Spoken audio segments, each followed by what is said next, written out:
I was born in Vietnam, and at that time the war had already happened. And but life was still okay for me and my sisters and brothers. I thought I had a normal childhood. And April 30th, 1975, the war ended, and that's when life has changed for us forever. Firstly, my father was the chief of the police department near Saigon, and he was captured. So we had no idea what happened to him, but if he was alive or dead. Mom tried to get all of us out of the country. Frantically, she had carried 7 little kids from 13 to 4. And my 2 grandmothers, one was half paralyzed. I don't know how my mom managed, but she lugged all of us from town to town trying to get out of Vietnam. And our house was also confiscated, so we became homeless overnight. And so for the first month, it was very chaotic and fearful. We had no idea what happened to our dad, where we would live. We just went from house to house of my mom's friends and relatives and spent 2 nights here and 2 nights there. And then once things started to settle down, my mom bought a small place. We moved in, paid for it.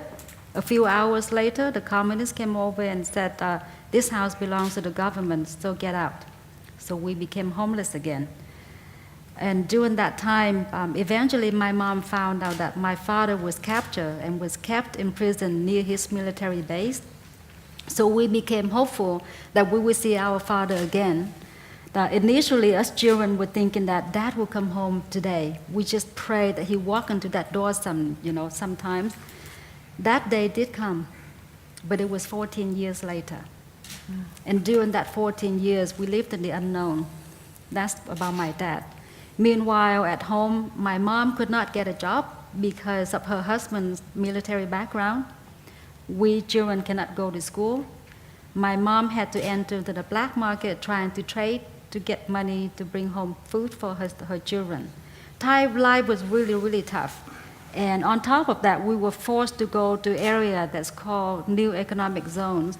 Basically, it's rural land, uncultivated land, and in some instances it was landmines.